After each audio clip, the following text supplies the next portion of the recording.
Welcome, Nicole. Thank you for coming.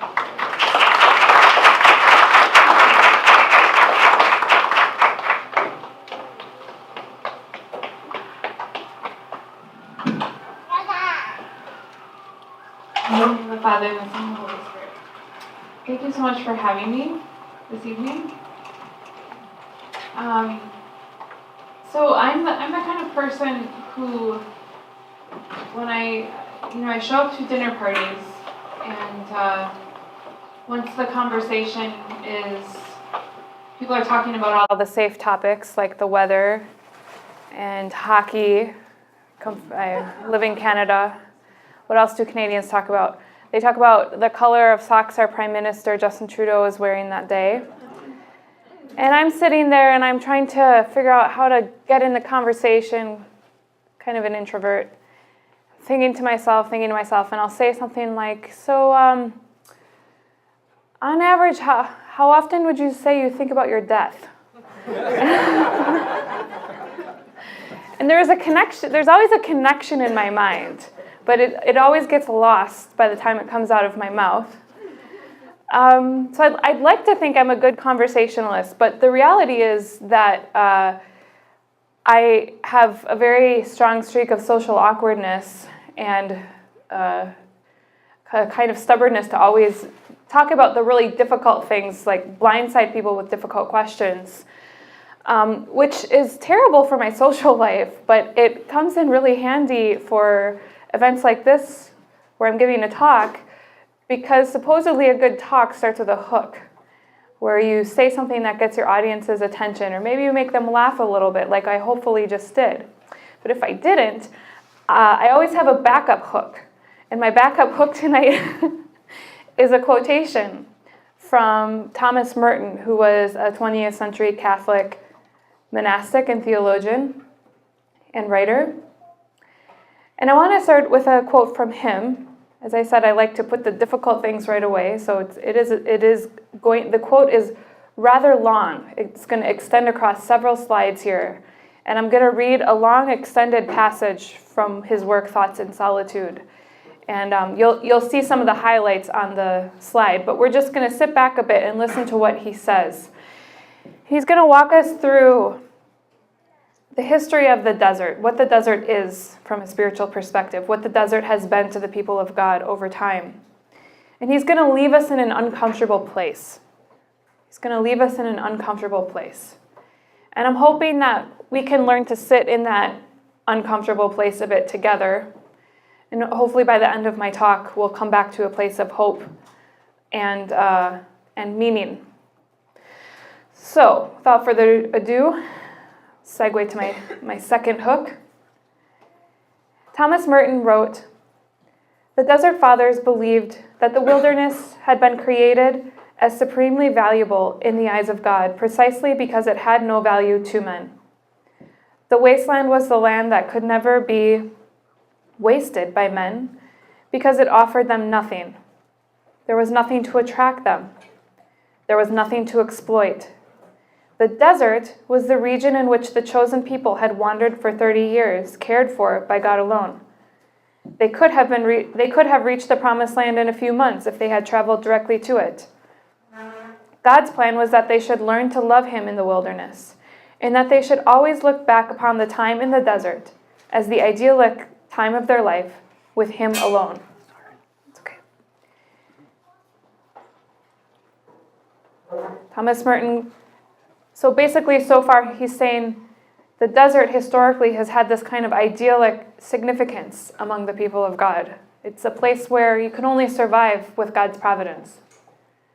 But we kind of tend to idealize that a little bit, maybe even especially in our modern lifestyles. We think of the desert as maybe a place where there's peace and quiet, where you can get away from the world, where you can kind of have a little vacation from the demands and the toil of the city. And Thomas Merton is careful to kind of point out, let's not idealize it. Let's not romanticize the desert.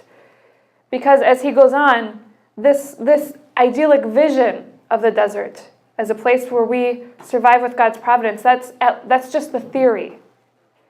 There's another factor that enters in, he writes. First, the desert is the country of madness.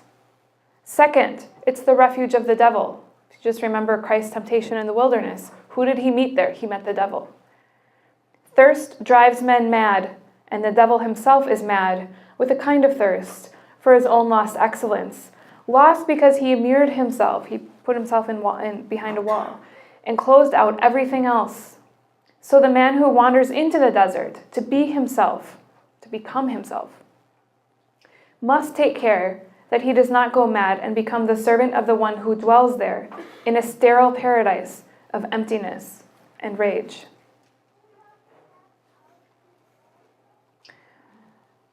I did promise the quote was long. We're getting there, but I just kind of want to walk through this and just soak each part up because it's going to take us somewhere important.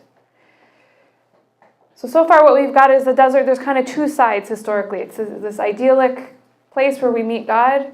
It's also a place where we meet the devil. Toss up. Now he kind of shifts and pivots to what does the desert mean today? He writes, "Yet look at the deserts of today. What are they?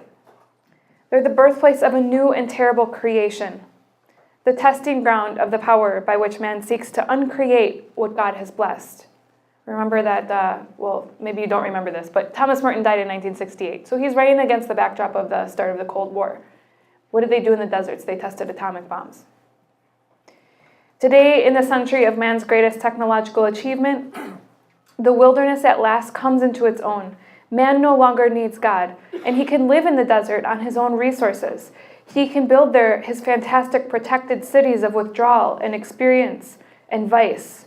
The glittering towns that spring up overnight in the desert, think of places like Dubai, are no longer images of the city of God coming down from heaven to enlighten the world with a vision of peace. They're brilliant and sordid smiles of the devil upon the face of the wilderness. Cities of secrecy where each man spies on his brother. Remember, Cold War. Cities through whose veins money runs like artificial blood, and from whose womb will come the last and greatest instrument of destruction. Can we watch the growth of these cities and not do something to purify our own hearts? When man and his money and machines move into the desert and dwell there, not fighting the devil as Christ did, but believing in his promises of power and wealth, and adoring his angelic wisdom, then the desert itself moves everywhere. Everywhere is desert. Everywhere is solitude in which man must repent and fight the adversary and purify his own heart in the grace of God. Here's the last slide. Here's where I really want us to focus in on what he says here. And then I'm going to tell you why I chose to open my talk tonight with this quote. Thomas Merton goes on and concludes that the desert is the home of despair. And despair now is everywhere. This, then, is our desert. To live facing despair, but not to consent. To trample it down under hope in the cross. To wage war against despair unceasingly. That war is our wilderness. If we wage it courageously, we will find Christ at our side. If we cannot face it, that is, if we cannot face this despair, can't face the battle with despair, then we will never find him.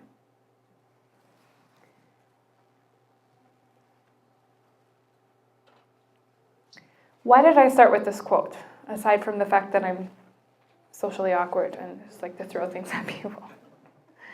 Why did I start with this quote?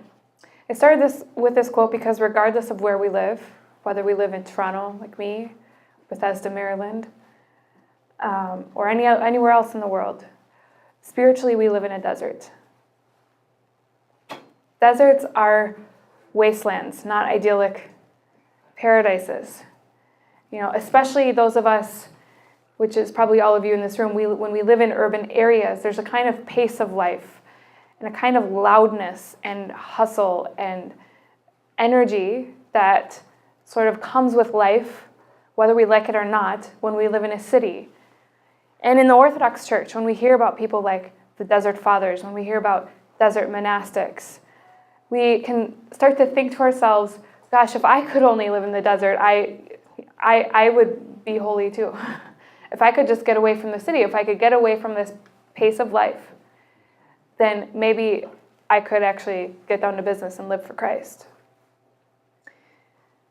But that's kind of romanticizing the desert. In late antiquity, deserts were places of death. They were places of martyrdom. In fact, the whole sort of reason why there was the rise of desert monasticism kind of was a response to when the ages of martyrdom ended. That's when you really see monasticism flourishing, is because people are no longer dying in the flesh, so they go out to the desert to die to the world.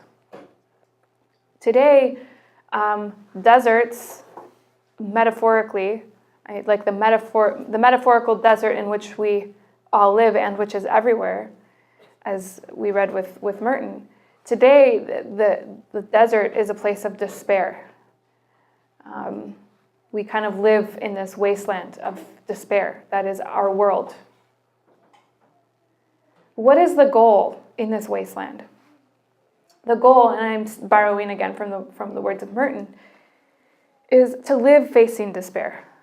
It's to face this despair, not hide away from it. To live facing this despair, but not to consent. So to be aware of the despair, but not to give in to the despair. Instead, to trample it down under the hope in the cross, which, from an Orthodox perspective, the cross is one part of the picture. It's bound up with the resurrection inextricably. And to wage war against despair unceasingly. It means not when you feel like it, not when you think there's a reason to hope, but unceasingly, regardless of how you feel, day after day, we are to wage war against despair. How do we begin to do this? It's all pie in the sky up until now. How do we actually wage war against despair? I think, there's a few different approaches you could take. Maybe you could start looking around for reasons to have hope. But as I said, I'm socially awkward, and I am sort of not a negative Nancy, but I tend to look on more of the sad side of things. And I think we begin to wage war against despair by turning around and staring and looking despair right in the face. What is it? What does it look like? Why does it afflict us? And why does it afflict our world the way it does? So the first part of my talk, I'm going to introduce us to a concept that I think is closely connected to this despair. I call it despondency. I'll just explain in a bit what that is. It's an ancient ailment, it's an ancient concept, but it's one that has particular resonance in our day and age. Second, how does this concept of despair, despondency, relate to time and the present moment that we live in this modern world? And finally, in thinking about ways we can begin to heal from this despair, I'd like to reintroduce us to the liturgy, which we just got done celebrating, and point out, how and why it is we worship in the form of the liturgy, and why the divine liturgy constitutes a path back to healing from the insanity we live in. So first of all, what is despondency? What is despondency?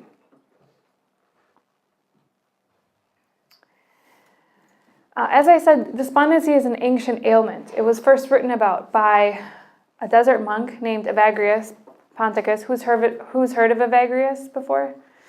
Okay. So Evagrius lived in the 4th century. He's kind of one of the best kept secrets of early Christian thought. He is often nicknamed the father of psychotherapy, but not modern psychotherapy. Psychotherapy in the Christian sense, which is care of the soul. And just to give you some coordinates here, he had ties to people like St. Basil, who ordained him a deacon, St. Gregory of Nyssa, I believe, who ordained him I think St. Gregory of Nyssa was one of his teachers. St. Melania the Elder, St. John Cassian, who was one of Evagrius' students. So he had, he was kind of in that milieu of these really important people that we recognize today. And he lived in places like, I think he lived in Constantinople or Jerusalem, but at a certain point he sort of had kind of a nervous breakdown, which is a long story, but he decided he needed to get out of the city. He needed to get away from that whole lifestyle. And so he entered the monastic life at the sort of guidance of Saint Melania. And he first ventured into a community in the Nitrian desert in Egypt, and later found that to be too loose. So he needed more of a challenge. So he ventured further into the desert to a place called Kelia, which means the cells, and it's a very important center of desert monasticism in the fourth century and onward. Now, one of the things that Evagrius is really famous for is something called the 8 deadly thoughts. I said he's the father of psychotherapy, father of care of the soul. So he did a lot of observation of different sins and thought patterns that could afflict the human person. And he came up with this categorization of sins. He called it the 8 deadly thoughts, or the 8 terrible thoughts. And he believed that all sin, to some extent, derived from these 8 different thought patterns. Now, interestingly, earlier or later, these 8 deadly thoughts would, through St. John Cassian and Pope Gregory I of Rome, would eventually turn into the 7 deadly sins. But that's a few generations down the road. Under Evagrius's watch, they were the 8 deadly thoughts, and they were gluttony, lust, avarice, which we don't use that word a lot anymore. It means greed, sadness, anger, despondency, which I'm going to explain a bit more in a second, vainglory, again, another word we don't talk about. It just means selfish ambition or self-focused ambition, and pride. So let's zoom in a bit on this concept of despondency. What is despondency? Well, it comes from a Greek word, akitheia. And I don't mean the English word despondency comes from this word. I mean the concept comes from this word, akitheia. In Greek means a lack of or absence of. And kitheia, do we have any Greeks here? Yeah? Kitheia means, I won't quiz you on your Greek. I don't speak Greek, but my husband does. Okay, so kitheia means care. And akitheia is not a word that modern Greeks would recognize today. It's more of an older term. But interestingly, kitheia is, when I give this talk to Greeks, that when I say kitheia, they nod because today it means funeral. It's spelled slightly differently, and I haven't been able to figure out if the etymology, if this is the same etymology or not. But anyway, kitheia means funeral, which is interesting if you think of funeral being a form of care for the dead. It's just an interesting connection there. Okay, so what is this? This is an apathy. This is a lack of care. Okay, it's alternatively described as a slackness of the soul. You think of, spiritual vigilance as a kind of belt that holds the soul up, just like a belt holds a pair of loose pants up or something. Well, when that vigilance, when that spiritual attention grows slack, it doesn't hold your soul up. Your soul kind of starts to weaken and atrophy. There's some symptoms. Evagrius listed some symptoms. He was kind of a master of giving pictures of what monks looked and behaved like when afflicted by despondency. So some of the many symptoms he lists are things like restlessness, extreme boredom, inattentiveness to prayer, excessive eating and sleeping, but not in the sense of gluttony where you have kind of a lust or passion for food and sleeping. This kind of excessive eating and sleeping is like you're just so bored that there's nothing much else to do except pig out. An inability to read or concentrate because your mind is just wandering all over the place. And unnecessary socializing. So these monks were often living at a distance from their brother monks, and they would get together maybe once a week to fellowship. And Evagrius would notice that despondent monks would just leave their cell in the middle of the day when they were supposed to be praying by themselves and go bother their brother monks. There was kind of a progression of despondency according to Evagrius. He believed that it began with anger and desire, specifically an anger at what you have and a desire for what you don't have. And those two energies kind of cancel each other out. If you just think in your own life, if you have something that you're dissatisfied with, like a job, and you start getting angry at your present conditions and fantasizing about having a better job, if you lean into those two emotions too much, you just get paralyzed over time because you can't do anything about it. But my question is always, well, what comes first? I'm like a toddler. Well, why? What came before the anger and desire? Why is there anger and desire? And my sort of working theory, and I am copying from an author named Kathleen Norris, who also wrote a book about this concept, is that what comes first is pain. It's not the pain of stubbing your toe. Shoot, I stubbed my toe. I'm despondent now.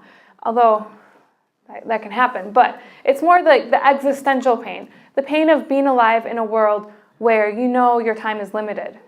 And there's nothing you can do about the fact that you're going to die one day, that your loved ones are going to die one day, that you have no control over your job or anything else that's important to you. We live in a world that is, at the core of our lives is this fundamental uncertainty and lack of control, right? That's the pain I'm talking about. And maybe we hurt, maybe we have pain because we have cared before. We have cared before, and it blew up in our faces.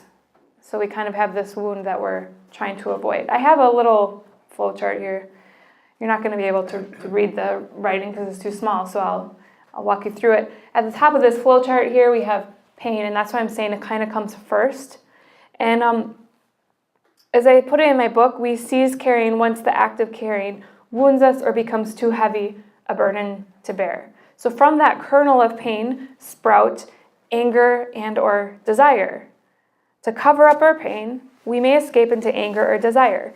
Anger toward what we have, desire for what we do not have. And that becomes kind of paralyzing until we find ourselves in a place of apathy or lack of care. Apathy becomes a way to cope with this conflicting anger and desire. And from there, you start to see some symptoms. These symptoms that I mentioned: distraction, restlessness, rumination, anxiety, fear, and lethargy. These become a new source of pain, perpetuating the cycle. So once we start kind of actually living in a despondent way, actually kind of seeking out distraction, becoming bored and apathetic, that in and of itself is not a pleasant way to live, and that just causes us more pain, because who wants to be living a life full of distraction and apathy? No one does. No human wants to live that way, right? So that becomes painful in and of itself, closing the loop and bringing us back. Now life is a lot messier than this, right? But I'm just trying to explain some of the steps that you can start to see within yourself of how this condition, this despair of sorts, can take hold of you. Usually at this point in my examination of despondency, people start asking, like, how is this different than depression? This is a bigger conversation. I think that despondency and depression have a lot in common. But the fact is, despondency is a much older concept, and it comes from a different paradigm. It comes from sort of a monastic view of the human person that saw the soul at the center of the person. And so sickness began with the soul, and healing began with the soul. Obviously, depression comes from more of a medical paradigm. So I see these as related, but not one-to-one the same thing. Just to kind of clear. So basically, my disclaimer. So if you're depressed, I think that depressed people, speaking as someone who has struggled with depression in the past, can benefit a lot from writings of the Desert Fathers and people like Evagrius about despondency. But it doesn't cancel out the need to see a physician or take medication. That's okay too. Okay. I'm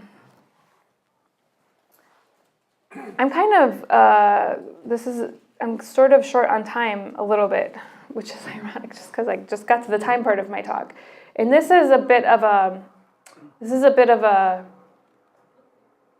tangent from the main theme of my talk, which is despair and despondency.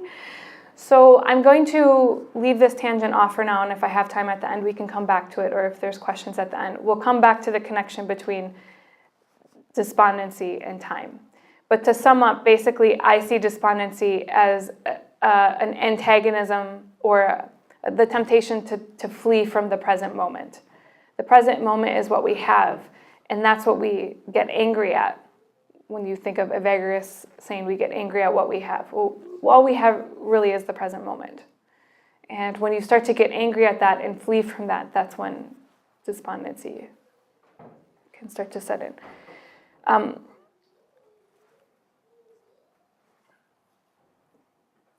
And in my book, sort of my overall argument is to have fellowship with Christ and heal from the sickness of despondency. We have to recover our care for the present moment.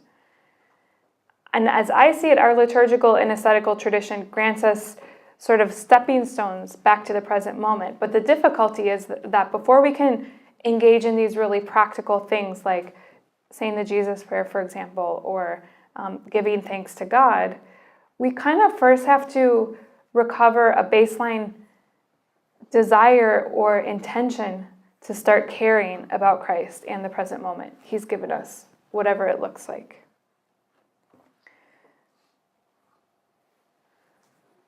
So before I go to the next part of my talk, I want to just give us a bit of a visual picture of what I'm kind of talking about here.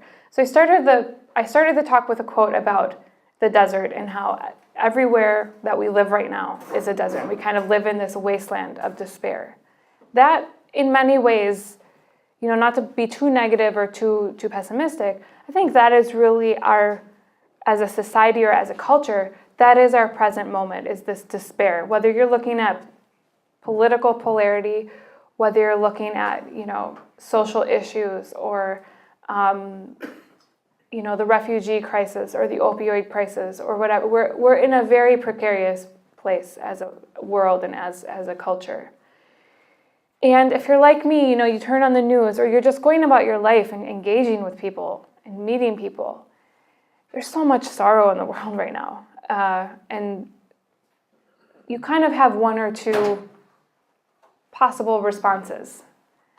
And as I put it in my book, you can either respond or despond. To despond is going to give in to the despair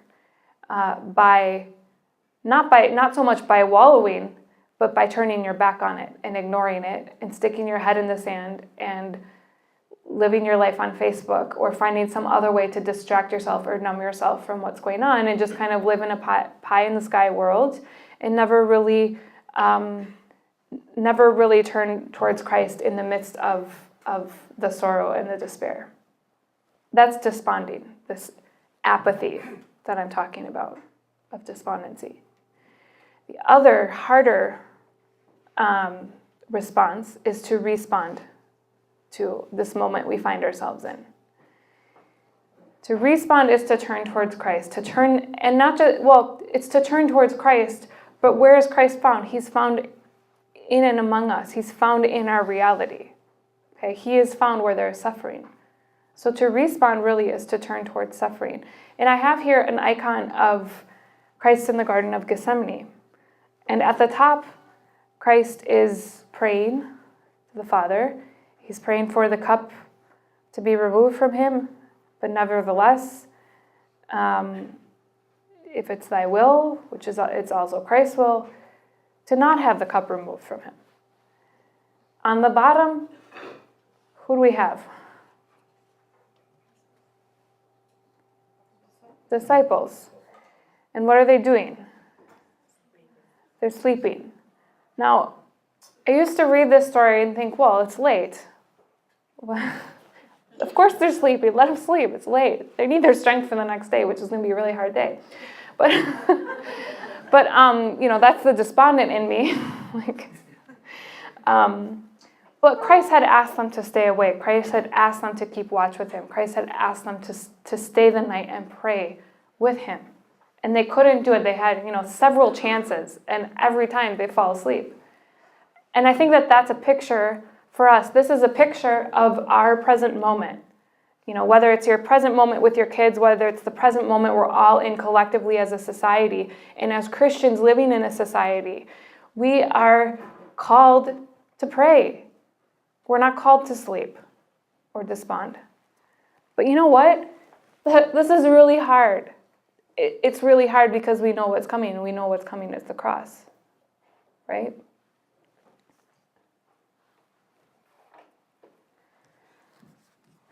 An ancient ailment in a modern world. Much of what I've been saying up until this point about despair and despondency have been from relatively ancient sources, specifically Evagrius. And at first glance, the ascetical and pastoral writings of our tradition sometimes fail to encompass the struggles of the modern urban lifestyle.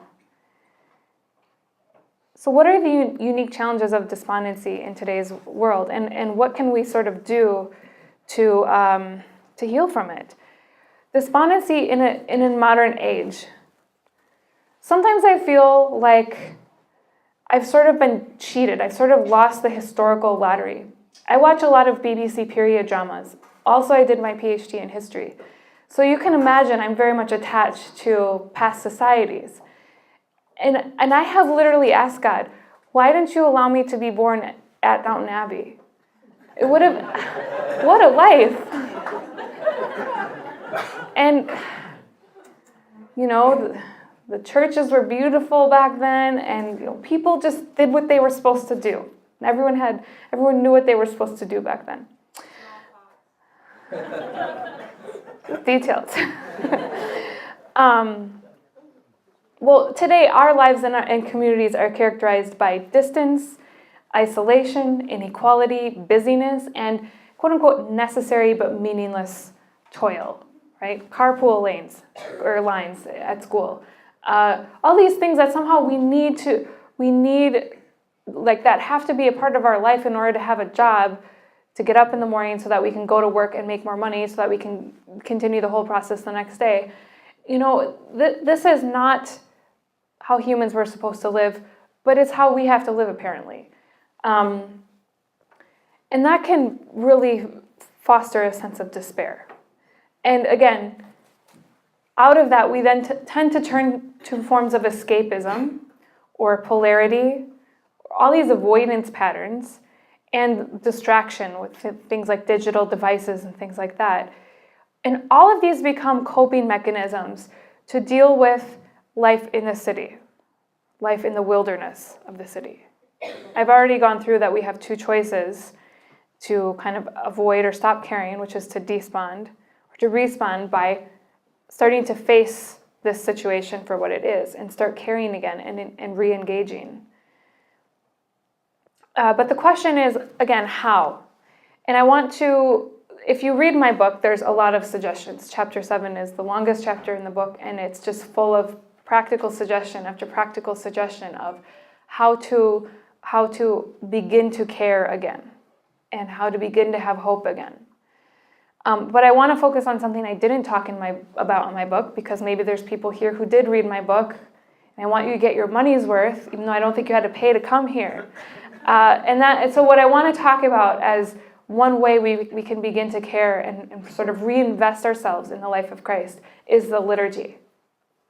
Now you might say, well, I go to church every Sunday. I think I know what I'm doing with the liturgy. I've already got that covered. Tell me something else. I don't think most of us do, even if we are going to church regularly. Because the liturgy is where we begin to regain sort of our bedrock responsiveness as human beings. Really, in the liturgy, we regain ourselves, our very selves. What does liturgy for city dwellers, or I could have said desert dwellers, look like?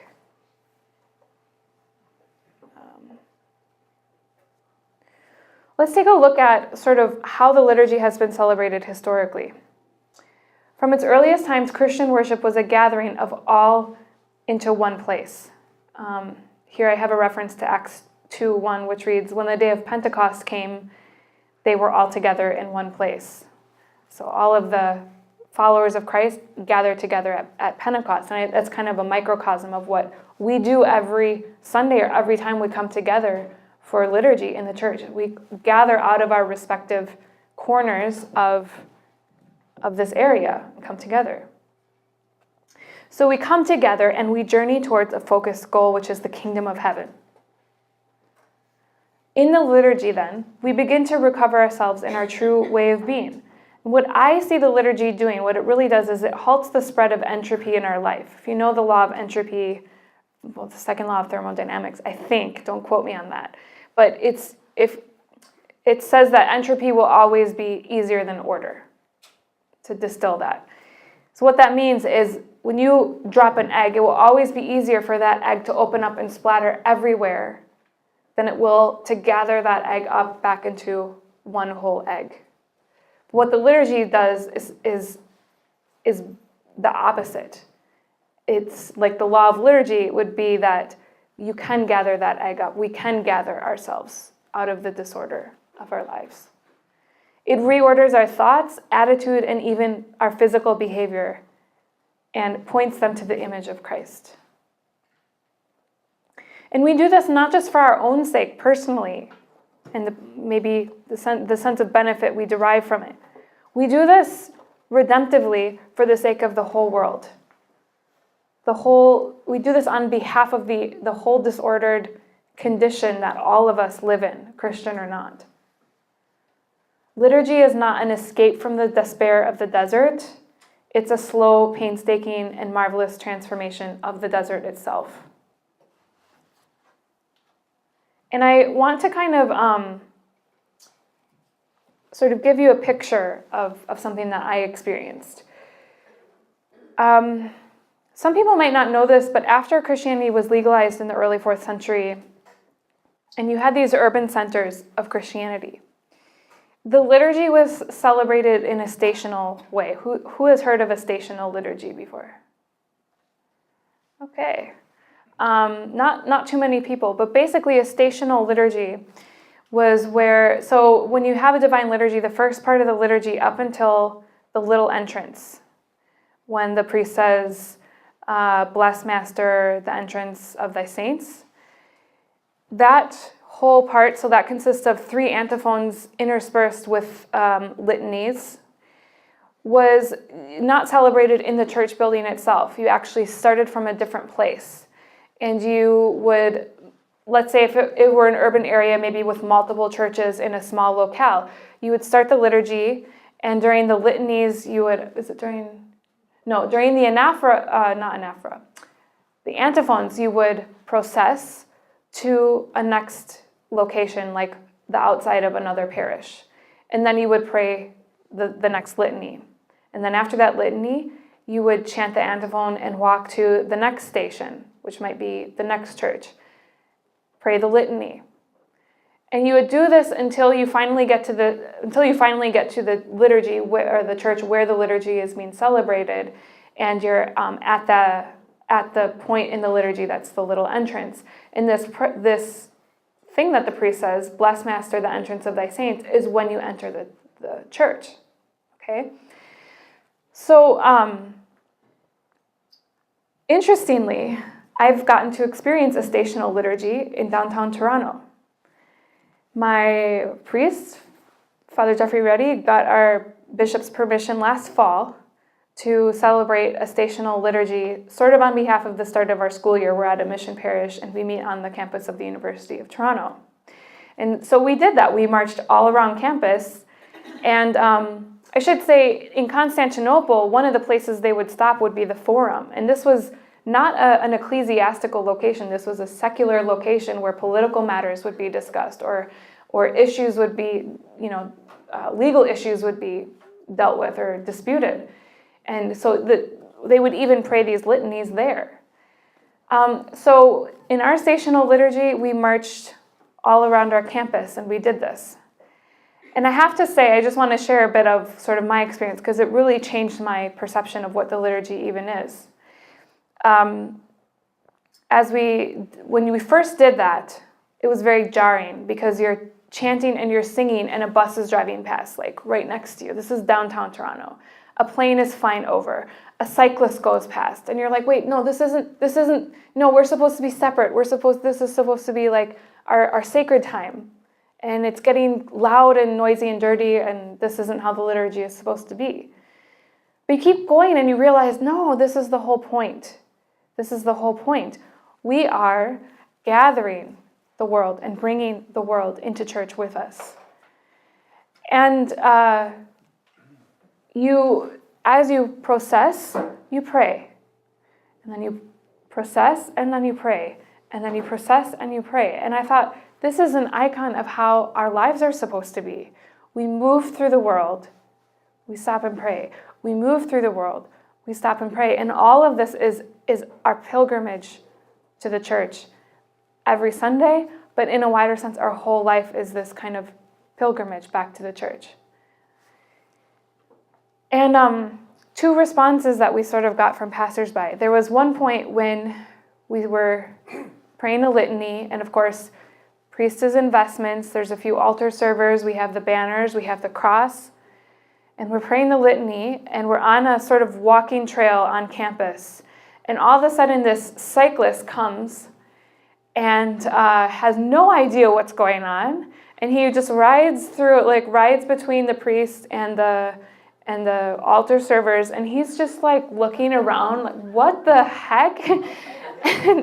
and we're praying, and he just, he didn't stop, he didn't look angry, he just rode on completely confused, but he was in church that morning. He didn't know it, but he was in church that morning, and we prayed for him. He was literally physically in our prayers. Another thing that happened is as we were, one of the antiphons where we were walking to the next station, there was I think it looked like a father and a son, maybe college-age son or a father who had come to campus to go for a Sunday walk with his son, maybe get some brunch or something. So they're walking, they have shorts, a baseball hat on, and they happen to be walking on the sidewalk we're walking on, and they're just walking along with us, and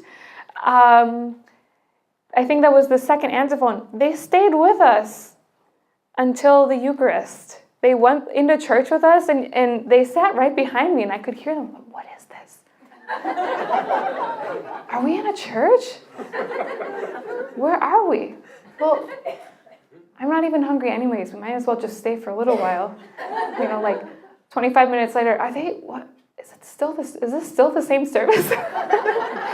And eventually, I think my priest came up and gave them a service booklet and things like that. Eventually, they did kind of decide to leave. I'm just thinking, they got up in the morning, they had no idea they were going to church, and they found themselves just swept up in the walk, and they found their way into church.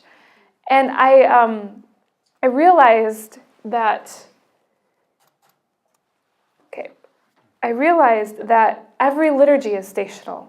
We live nowadays liturgical reforms and all of that. We don't have stational liturgies unless you get special permission from your bishop, apparently. But at the same time, our journey to church every Sunday and those of other days is a procession. It's a gathering of all we encounter in our lives, good, bad, ugly, and offering it in and to Christ through the church. Really, our whole lives are a trip to church. They're full of traffic jams and seemingly untenable distances and all these other grievances and despairs. And what we do is we sweep up and entrust to the church what we encounter. The question is, what will we encounter? Are we going to center our lives and base our lives on distractions or mindlessness and despair or an inability to face the despair around us? Or will we center our lives on real people, real reality, our life as it is, our sorrow as it is, sorrows of the world as they are, and bear witness to these things and bring them with us to church? I think that's what it means to live in the desert and to wage war on the despair. So I'm going to come back to this last slide from Merton and just end with this. The desert is the home of despair, and despair now is everywhere. This then is our desert, to live facing despair but not to consent, to trample it down under hope in the cross, to wage war against despair unceasingly. That war is our wilderness. If we wage it courageously, we will find Christ at our side. If we cannot face it, we will never find him. And with that, I will conclude.